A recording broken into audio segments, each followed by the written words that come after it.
Yes, kasi nga artist ka eh. So yung creativity mo, magagamit mo talaga kahit saan. You have a freedom, malaya kang makakapag-isip.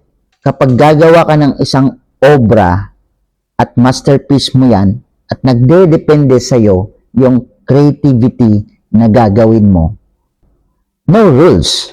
Siyempre ikaw yan eh. Masterpiece mo yan. Pero kapag team kayo, yung creativity mo, hindi mo yan magagamit 100%.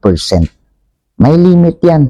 Kasi hindi naman pwede na yung iniisip mo ay pasok agad sa idea na gagawin nyo. Kasi nagdedepende dyan kung anong mga rules na nandyan sa plano nyo at sa direction na gagawin nyo at sa gusto nyong goal. Kasi bawat isa sa team may mga kanya-kanyang idea. May creative sides din.